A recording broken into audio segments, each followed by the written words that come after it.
been a minute. Let's see where we left off. First, we are headed in one of my favorite roads in the world. This is the Seward Highway. And these are all the people going back from the 4th of July, leaving the Kenai Peninsula. It's just a steady flow of you. It's amazing. That's why you don't leave on a Sunday. I mean, it's just a never-ending slew of cars. We're headed down into the Kenai Peninsula, most likely headed to the Russian River Kenai confluence, just to see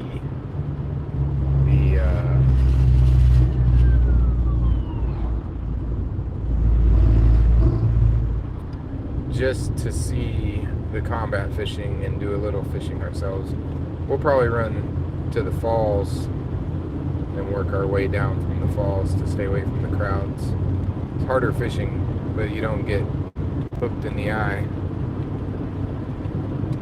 But spent the night in Anchorage yesterday, and we just kind of went. There's another waterfall. You'll see those everywhere.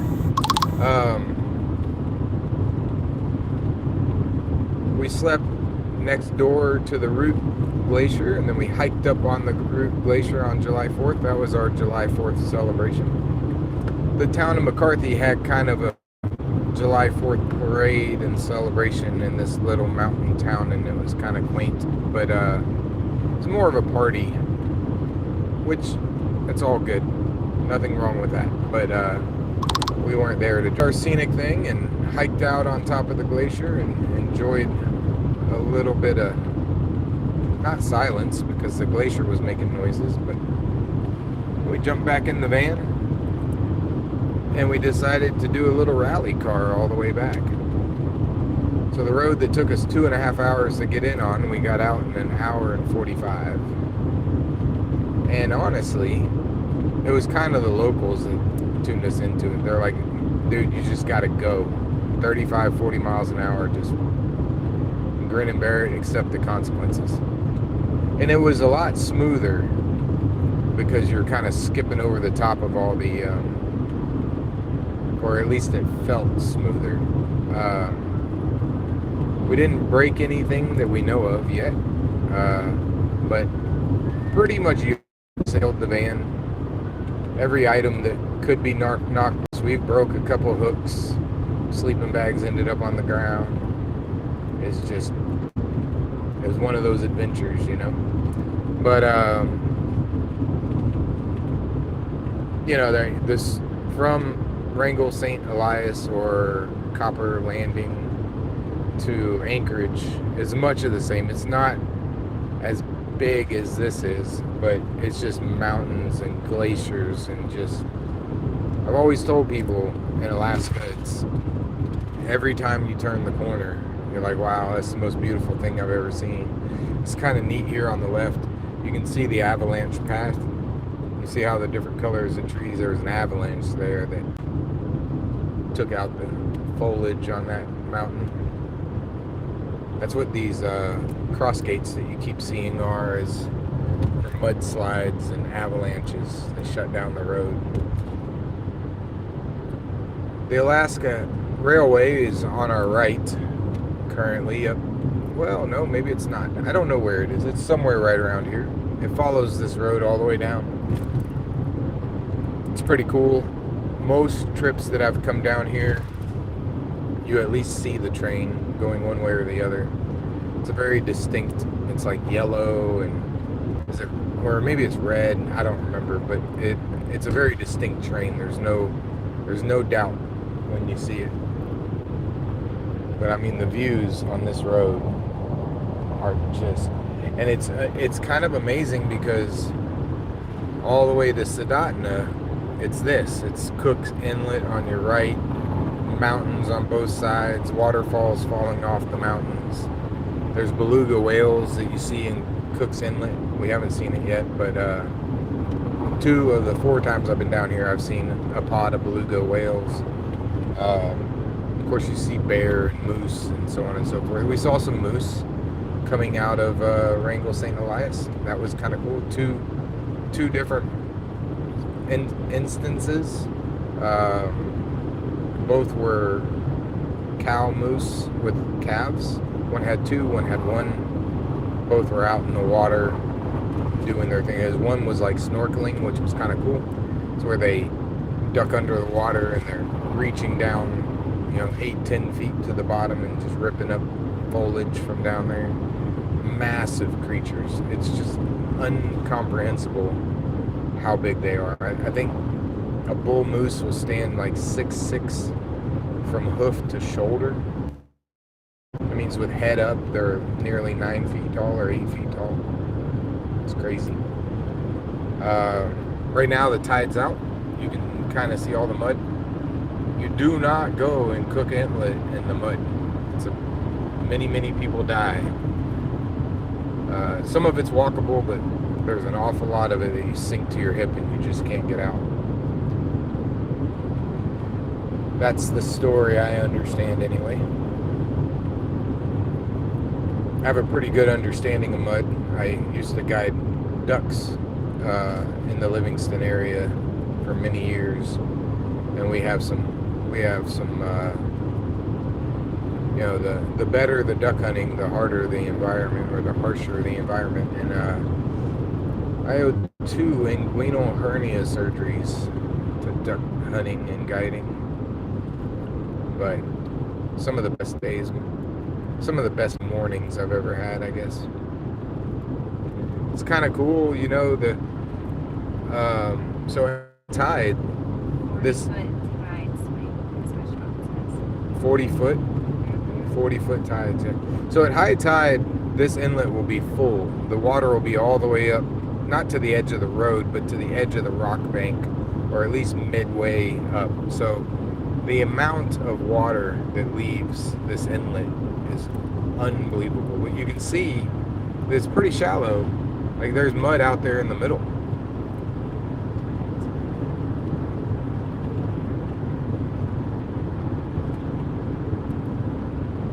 So yeah, the McCarthy run was a little bit crazy to us. Like, it's 51 miles down a 2-track dirt road. It's not terrible, but it's rough.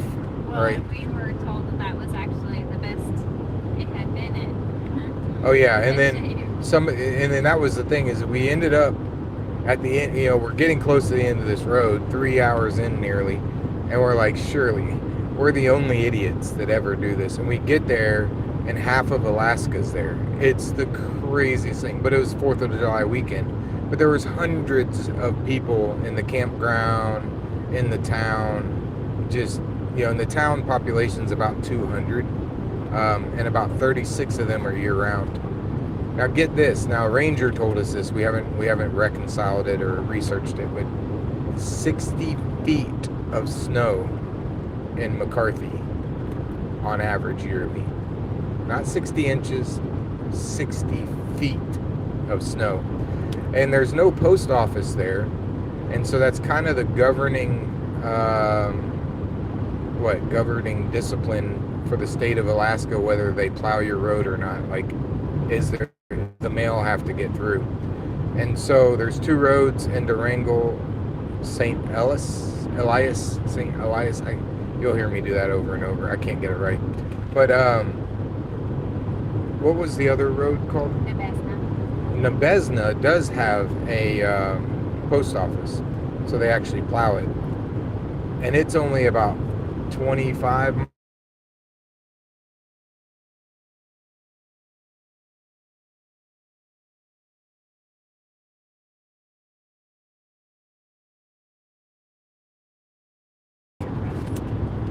We did a little bit of resupply, so we have chips again, because that's what Jude lives on, is chips. He won't eat anything else. Ramen and chips. It's pretty. I have sandwiches. Oh, and a hand sandwich. You only have sandwiches. My guy has books for thick. It was kind of cool. Last night we camped at Glen something Trailhead. Glen Alps Trailhead. And Anchorage has changed. So it's been about 16, 17 years since I've been here. And in 17 years, this place has changed so much. Like, it's just grown exponentially. And so you go up to this Glen Alps trailhead, and you feel like you're in San Francisco. Matter of fact, you kind of feel like you're in Muir Woods, San Francisco. It's like you're driving through a subdivision to get to a state park, and it's switchback, and there's all these houses. And each house, the driveway is either 30 degrees down to the house or 50 degrees up to the house. And you're thinking, like, how do these people get to these houses with, I think the lady at church today said they had 111 inches of snow this year. Like, how do you do it? How do you drive up an incline 50 degrees to get to your house day in and day out? Look at these boats. Oh, golly. I mean, I love my boats, but I'd love to have a boat up here. So, the Glacier was amazing, by the way, in case you were wondering. And in case you probably already knew that, but, like, holy cow. I've been to Kenai Fords before. We weren't able to walk on the Glacier. Here, you could hike on the Glacier about as far as you wanted to go. And that was another interesting thing about Wrangell St. Elias, is that it's the only national park that I've been in that I can recall where it, like, doesn't have rules. Not any of the rules that the normal national parks have. Camp anywhere. It's all free. We don't care. Don't camp in front of private property. That's about the only rule.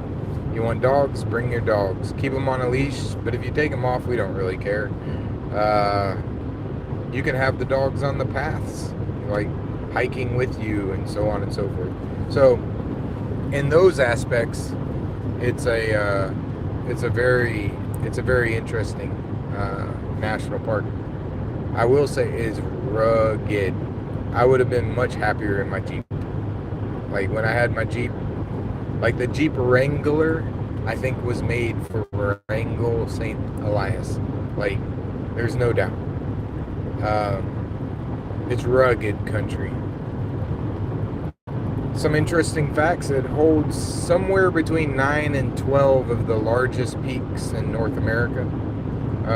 One of them being Mount Elias, which is shared, it's split right down the middle with Canada. So it's the second highest peak in Canada, and it's the second highest peak in the United States, with Denali, or Mount, what is it called? McKinley. Mount McKinley in Denali. Another interesting fact, so the same mountain chain, so right next to Wrangell St. Elias is the Clune National Park of Canada, and it has Mount Logan, which is probably about 50 to 100 miles away from Mount Elias, and it's the largest peak in Canada. So the tallest two mountains in Canada are right there. And if you're coming in from the Canadian side, Mount Logan is just beautiful. Oh, there's the train. Alaska Railroad. It's on our left now. Yeah, yellow and green. We'll see that more than once, I'm sure. Well, it's not McKinley, is it Mount? Well, no, it's Mount McKinley. Okay. They changed Denali National Park to McKinley National Park, and then they changed it back. Oh, it looks like they ran out of gas. They're getting more fuel. The Alaskan Railway is so different than the what we're used to in the lower 48. This was intriguing also. So in the campsite, we were it was just a normal campsite. It's a second paid campsite that we've paid for, and we probably didn't have to pay for it, but we were kind of between a rock and a hard place. If we wanted to go to the glacier the next day, we really needed to pay at least $12 for parking or $35 to camp. And we could have camped in like a pullout up the road a mile or two and then came back the next day and paid for parking. It was totally viable. But we were there and I was tired. We hadn't decided at that point if we were going to hike up to, I say hike, walk up to through McCarthy to Kenai and then hike up the glacier. Because it could have been a 10 or 12 mile hike for us. Yeah. Had we parked 2 miles back, it would have added an additional 2 miles. Well, and there were signs all over the place, like not responsible for theft or whatever else. And there was a lot of people, and a lot of them were drunk or high, or drunk and high. And so they weren't vagrants by any means. They're just people having fun, but people having fun can get out of control. So we paid our second campground fee. We're up to $76 in campground fees in 15 days. That's not bad. And let's see.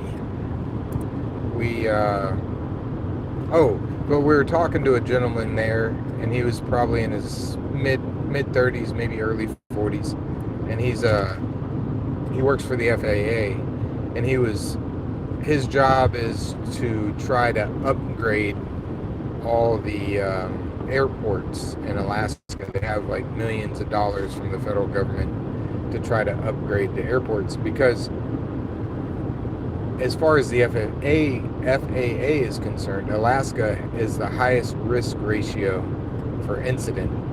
And this is interesting. So like something like 75% of the aircraft incidents in America happen in Alaska.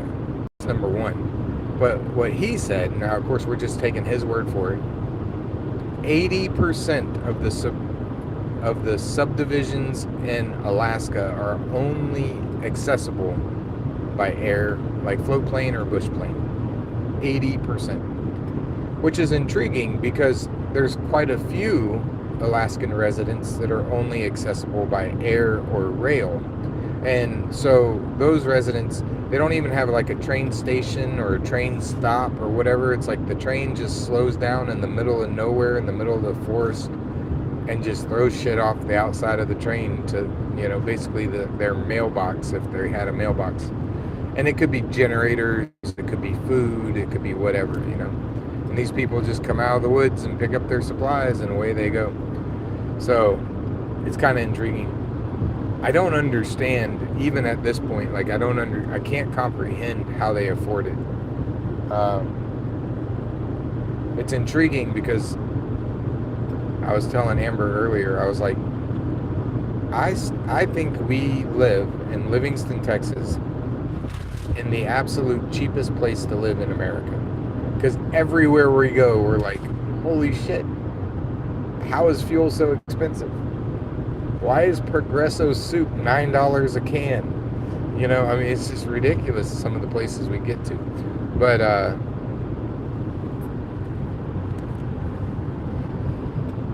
so when you see these people and they're living out in the bush, and you're like, are they really making that much money on fur and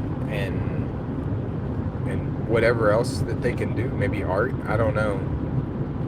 Maybe they're backpacking guides. Maybe they're trappers. I don't know what they do. Maybe they're just living out there and all they have to do is buy food. I know that if you live here for so long, you get Yep, it works. You get a subsidy from the oil, which is kind of neat. So you don't actually have to make money to make money. Yet another cool thing that happened while we were there. So like we were in the heart of the Cooper River, which is huge right now. I don't know. I can't give it in terms. It's like Mississippi River wide almost. It's obviously not as deep and not as much water, but it's huge. And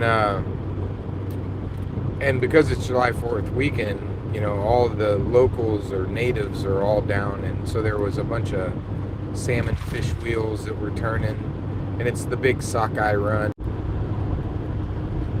Some of the fattiest salmon in the world, and so price per pound for the commercial fishery is some of the most expensive salmon in the world. And he said, what did he say? He said that sockeye salmon, the red salmon, is like $36 a pound. Is that what he said? 36. Yeah, but then the other one, And then the king salmon.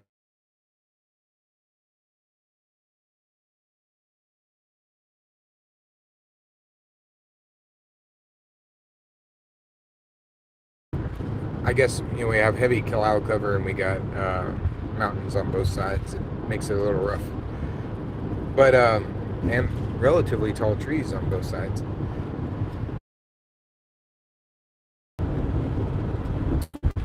Yeah, Starlink's on the struggle. I'm hoping that we get through these mountains, it might clear up. It's been a pretty clear day all day in Anchorage. Of course, as soon as you hit that live button, everything changes, right? Heavens will fall. Went to a cute little church today. I remember walking the streets and it was clean but dirty from all the snow and stuff, but it was like clean. Like there wasn't homeless that I remember. There wasn't a lot of like skyscrapers, streets and whatnot. And it could be just my memory failing me a little bit, but this time, I mean, the homeless was noticeable. So it is what it is. But then you think about it, and I think back to the Wrangell St. Elias ranger that told us that they had 14 days straight of minus 30.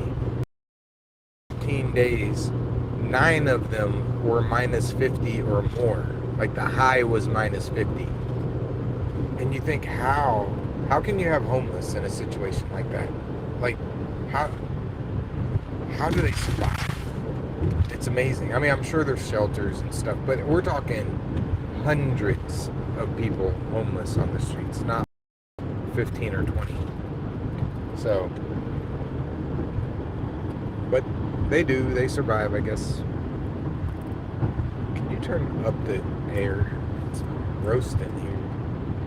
I feel like I'm in Texas. It's kind of intriguing. Everywhere we go, we meet somebody else from Texas. So we're not the only crazy lunatics from Texas. And ironically, a lot of them are from the Austin area or Round Rock area. I'm not saying anything about Round Rock or Austin, but I have a brother who lives there.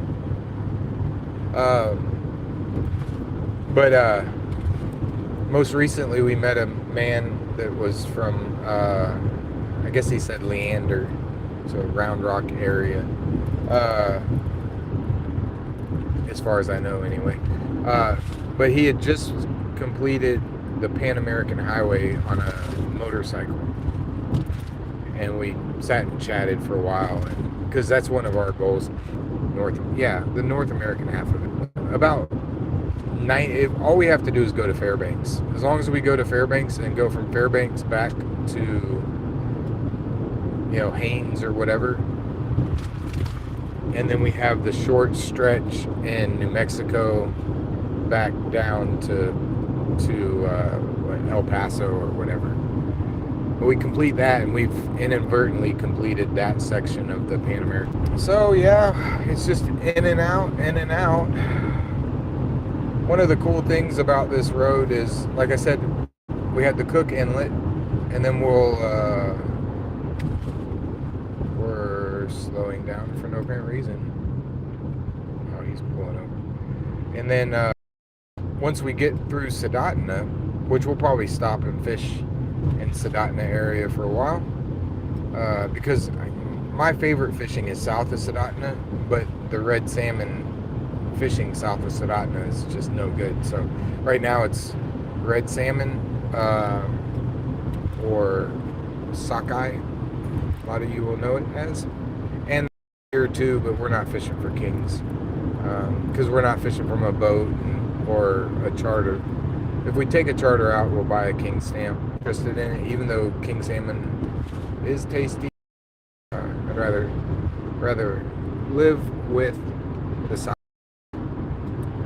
We're fully geared up now. That's one of the things. We stopped at Bass Pro Shop in Anchorage and bought the last little bits of gear. Just praying that we don't have any holes in our waders and we'll be good. Yeah, so the Seward Highway, you can, up the road here a ways, it'll split, and you can either go to Seward or you can go to Homer. And we're gonna go the direction of Homer first. We probably at least to do the national park is on your right, not just a bay or a sound or an inlet of the ocean. So it's pretty wild. You get a lot of otters, and as I remember it, on clear days you can look off into the distance and you can see the old volcanoes that are way out in the ocean. And I believe one of either my first time or my second time there, one of the volcanoes was not erupting, but it was like steaming. You could see smoke coming out of it. It was really neat. Again, I haven't been here in so long, so it's kind of hard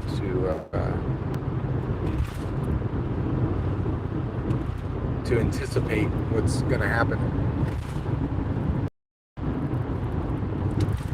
A lot of this looks like Hawaii in a weird sort of way. No snow. You know, every time we've been to Hawaii, it's no snow, but the way the roads run and the mountains just go straight up from the roads, it just reminds me of Maui. It's Maui, right? Or was it Big Island?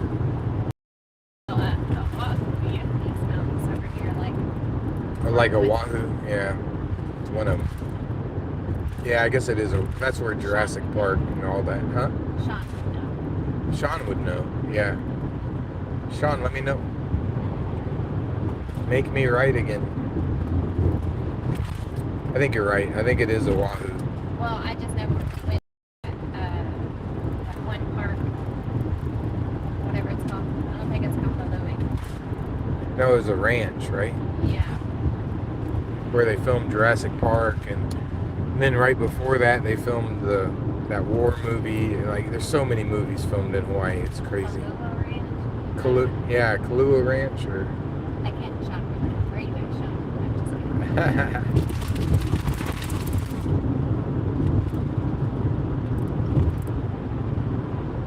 It's pretty.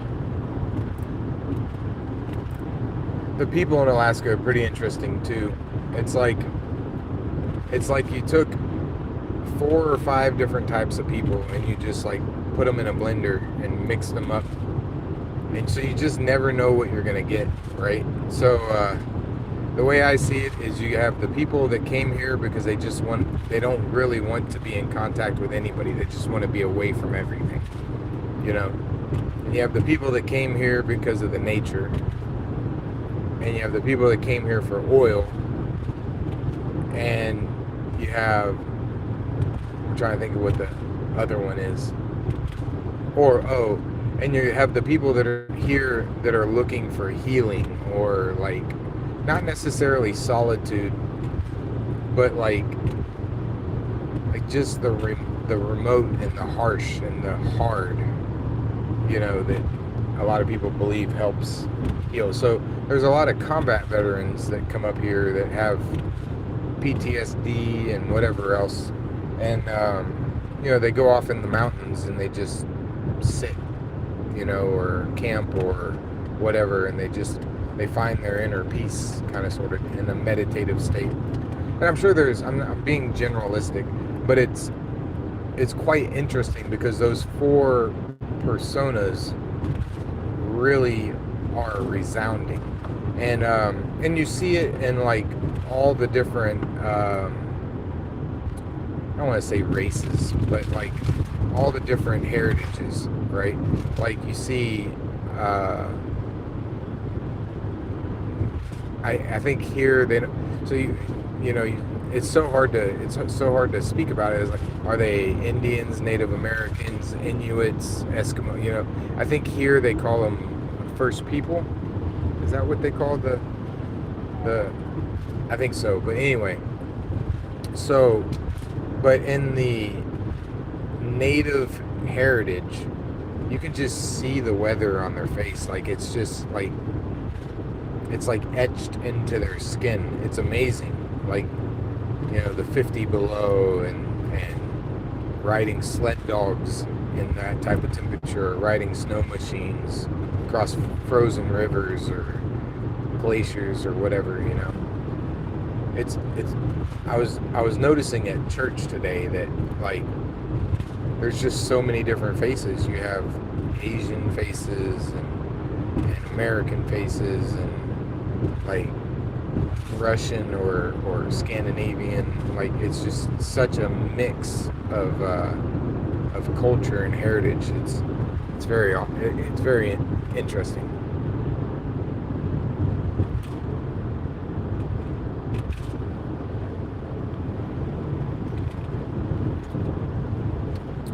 The hike to the glacier was interesting also. I said it in my Facebook post, but I figured I'd put it here. Also, you know when your grandparents said that they hiked 2 miles to school, uphill both ways, in the snow, sleet, ice, whatever, and you're like, yeah.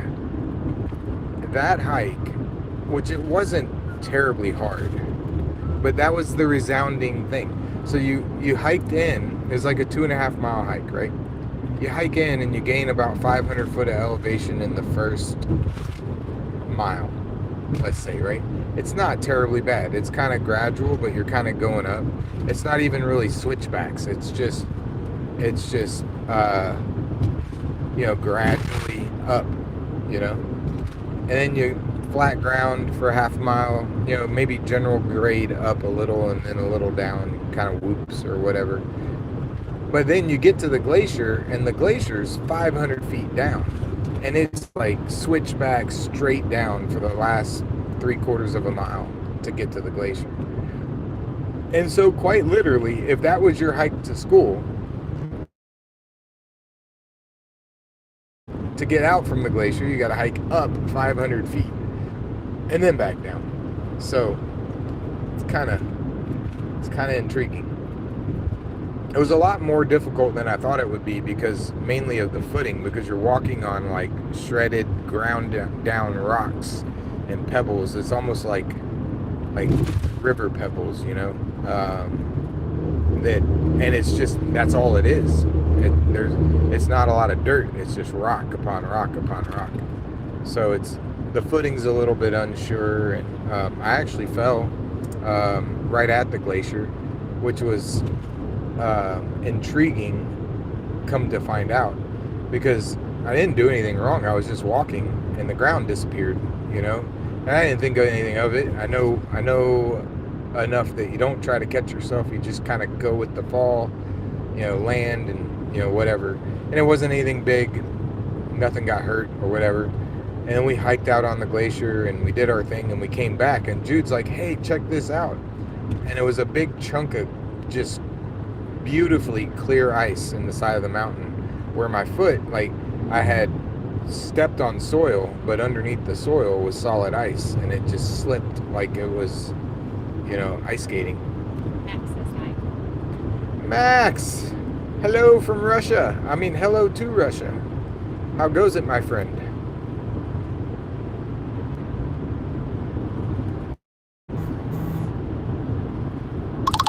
What are you doing up at 5 a.m.? That's what I want to know. That's dedication to catch the stream. One of these days, I'll do a morning stream just for you, Max. I promise.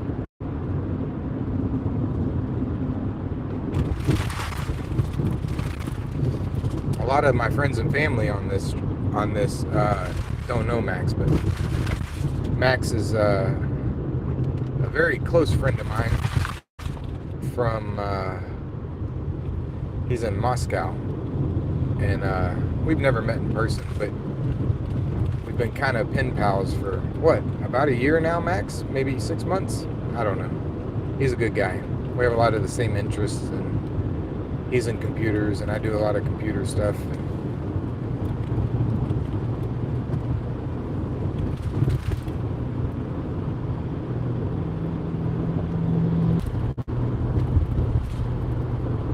You told me to take pictures of things that might make you jelly, so I was like, I walked in the Bass Pro today, and I was like, oh, this has Max's name written all over it. Another avalanche slide over there. Some more over here. Intriguing. Some of them you can see clearly, but you can also tell by the foliage, like where it's obviously below the tree line and the trees are just gone. It's like an avalanche came through probably a few years back and just decimated that area.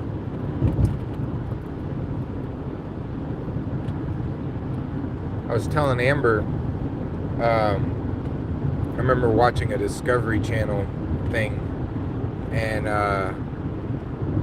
the Alaska Railroad has but on that car they have like a 20 millimeter like artillery cannon that just rides on the car, and they just drive along the railroad and they look at the mountains, and when they see one that they think is going to be an avalanche, they just start target practicing on that mountain until they knock the snow off it. That's a cool job, both literally and figuratively, I guess, because They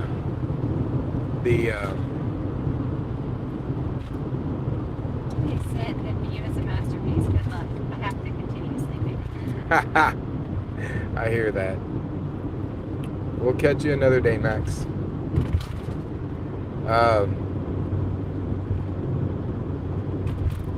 But yeah, could you imagine that's your job? Ride around in a train, minus 20 degrees, plowing snow off the tracks and blowing off the mountain? Sounds like a Jeremy Johnston job, to be honest with you. I don't know if he's watching right now, but I have a friend, we call him JJ. I think he could do that job and love it. So crazy how like 90% of the snow is melted off that mountain except for that one little bit of glacier, little mini glacier. Your battery thing is charging back there on your bed. We saw, we didn't get a whole lot of good picture of it, but back in Wrangell, St. Elias, they have these things called Piedmont glaciers, which is interesting. I think they had some large percentage, like they had the most percentage of Piedmont glaciers other than Greenland maybe in the world. And a Piedmont glacier is I've always thought of glaciers like generally in mountains and the valleys and whatnot, but a Piedmont glacier is the continuance of that glacier out on flat ground. I can't speak. And so like literally the glacier comes all the way out on flat ground, and it's still most definitely glacier 60, 100, 200 feet tall, and it's just on flat ground. And two of them, I think it was the Bagley Glacier and then the one right next to it, and these are both on the... It starts with an M. Alice, there's what I know. But both of them like hold records on there. I think the Bagley Glacier is like 91 miles long, or I don't know, it's very long. Unfortunately, the only way we could see it was if we took a bush plane. It was about $1,500 for 90 minutes. So we had to make decisions there. I chose new tires. I haven't got them yet, but that's what we're doing instead.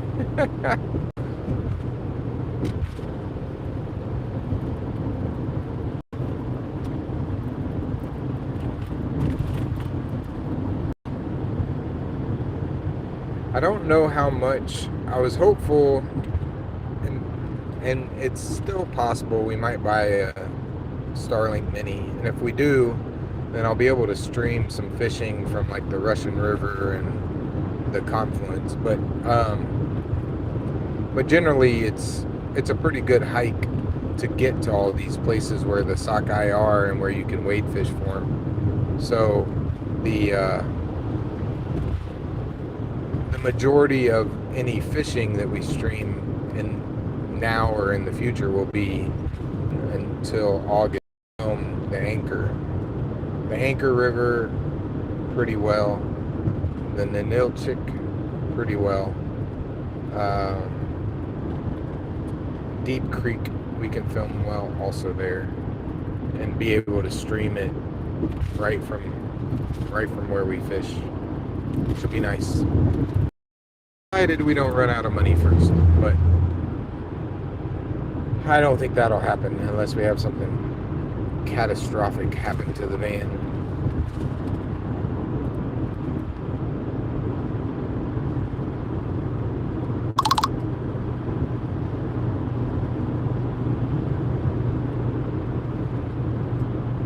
It's crazy.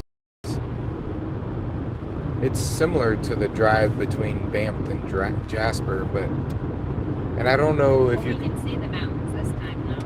Well, yeah, it's clear here because of no smoke. But I think the Rockies between Banff and Jasper have a lot less foliage on them, you know.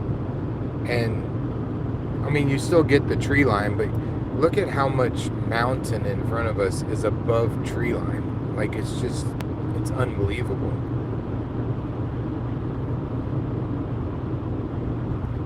Whereas there, you get a tree line because the trees can't grow there because of the shale and the rock and the whatever else. What do you have to add, Miss Amber? About since our last stream, basically? Yeah. Or you wanted me to hold this? Yeah, you can hold it for a second.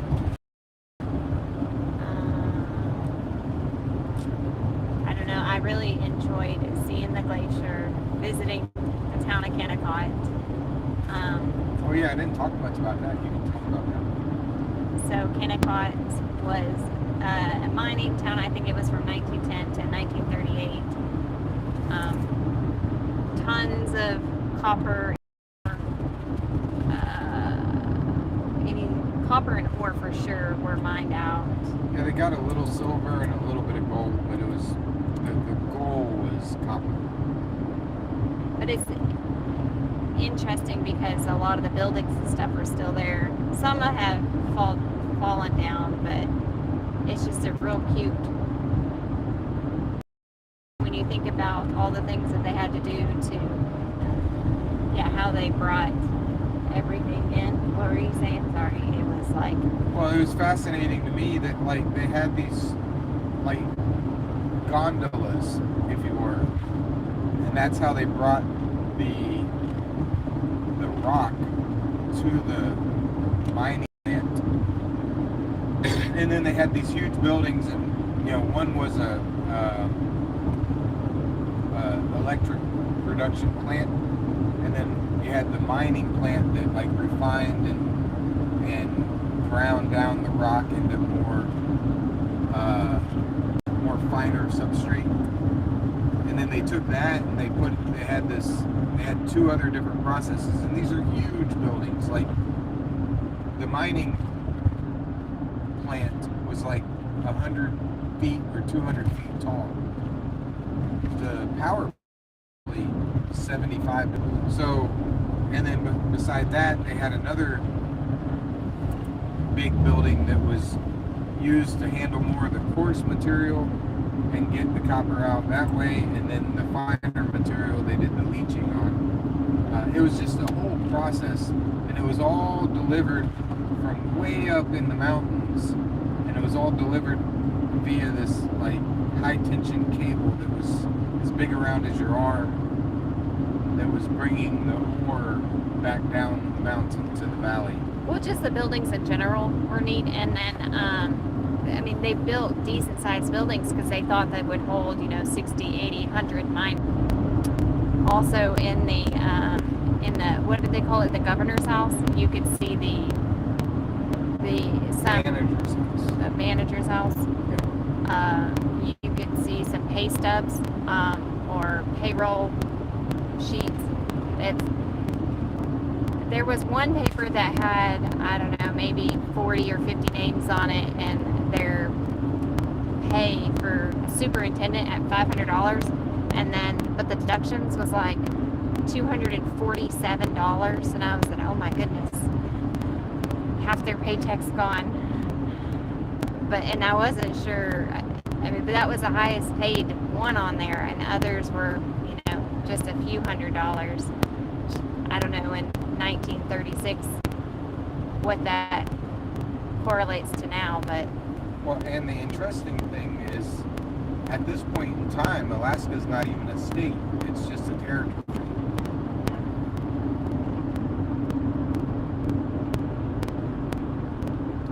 But I think overall, experiencing this whole town, and you just kind of step back into time, and then you go and you walk on a glacier, or up to. What were you gonna say? I said we walked on a glacier. You said something when we were on a glacier. I can't remember what you said, but you kind of explained it. That it was just neat that we were able I to. can't believe I'm freaking walking on a glacier. Something like that. It was pretty neat. What was neat to me was that it wasn't slippery. It was kind of like it was a little slippery. It was definitely ice. I mean, you still have to be careful. Our hiking boots, and we went in probably half a mile. It's kind of like walking on a wood grasp. It's really like, but it was neat. I don't know the way it sounded under your feet. It was pretty cool. Where is my water bottle? I don't know. And then I handed it to you this morning. Yeah, I thought it was down here somewhere.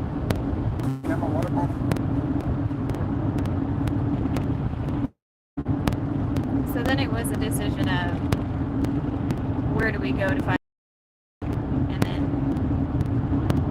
now here we are headed to the Kenai.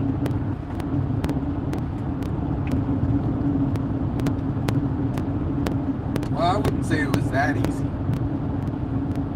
because we are going to go to Denali, and we are going to go to Kenai Fords. So the decision, do we go do some fishing now and then do more national park adventure expedition type stuff later, or do we just skip red salmon? Keep going. Yeah. Or do we just skip red salmon altogether and just go complete our, and then come back and really fish silver salmon hard? But I want to get Jude on some salmon. I think everybody that has the opportunity should see combat fishing. Maybe not participate in it, but they should see it. Well, and I think having a home base for a little while, for more than a night or two, is a good option. Hopefully. I mean, London. Do you feel like we've been running for 7,000 miles? Because that's what I've been feeling like. What are you looking at? I was looking to see how many miles we've gone. Okay, 5,366 miles. It feels like 8.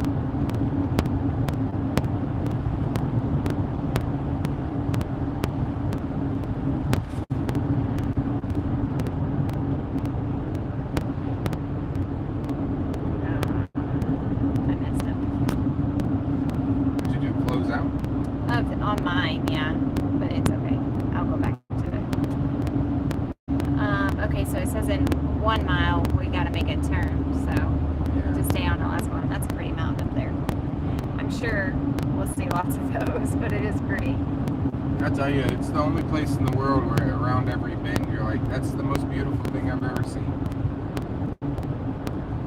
Coming in from an air Anchorage, that's kind of the feeling you get. Driving through Yellowstone, Rocky Mountain, Glacier, Waterton Lakes, Banff, Jasper, the Northern Rockies, the Northern Canadian Rockies, I should say. I don't know that it's the same feeling. Well, I don't know. Driving through there the other night, or that night, and seeing the purple, pink, blue skies, and then the long road ahead. I'll be honest, that was pretty. It was postcard-like. Yeah, the Northern In half a Canadian mile, Rockies take the ramp to Alaska 1 south. do not get enough publicity. All of it's beautiful, but holy cow. This is us here. Yeah. This is us.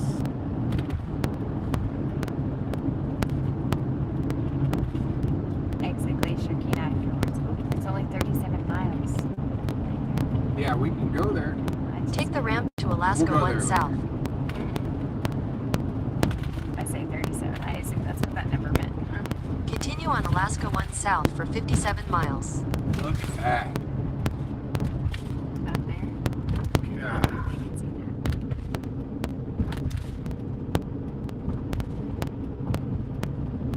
that. I think another really cool thing about the glacier was when we got all the way up to the glacier had like on top of it and coming from the bottom of it even, but the melt was all kind of crevassing down into these little cracks or these little, it's like when you're a kid and you're doing leaf races in the street when it rained, and like the curb gutter system, whatever you want to call it, and you have 5 or 6 of those and they converge into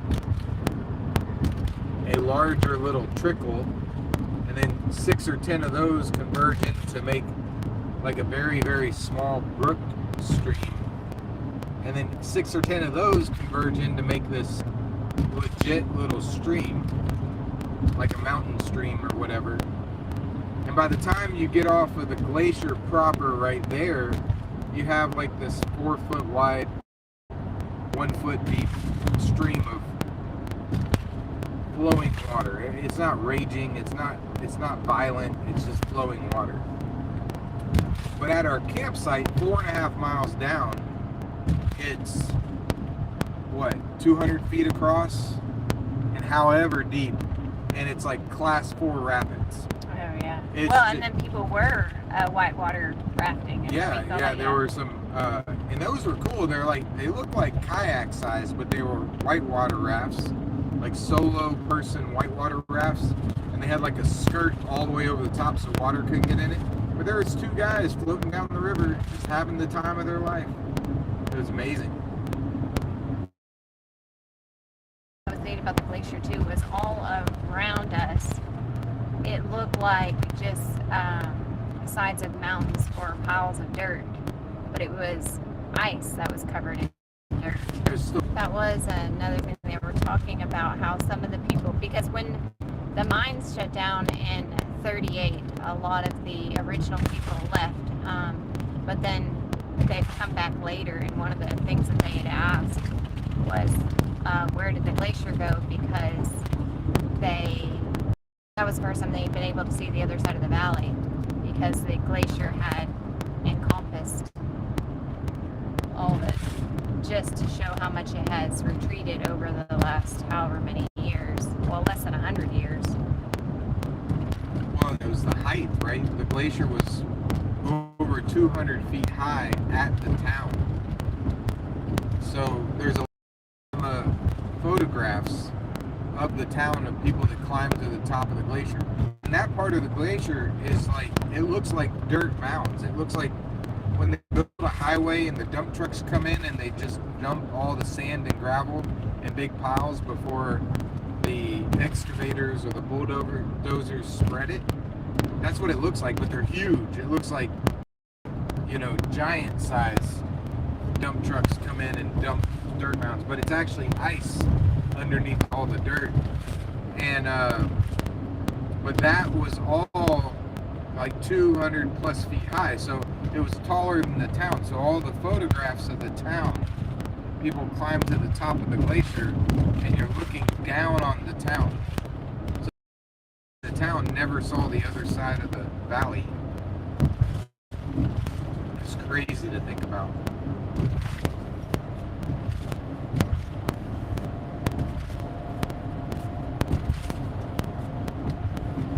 Well, how long have we been on? An hour and 3 minutes. 1 hour and 3 minutes.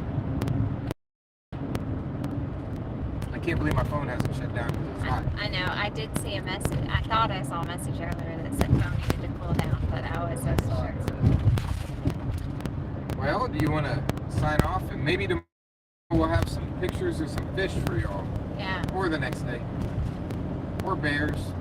Or sea otters. Or moose. Or whales. Or lynx. Or whales. Or killer whales. Oh. What's that big shark called, dude? Megalodon? Oh, or a megalodon. Yeah. We gotta worry about that guy too, I think. Didn't know that you were that old. Well, until we see you again, we still have the Facebook and the Instagram, and eventually I'm going to get around to really getting on X and getting that going.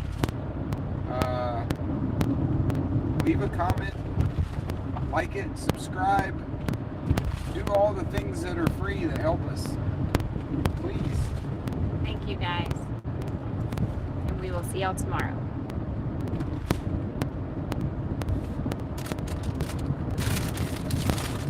I saw you take that out, and I was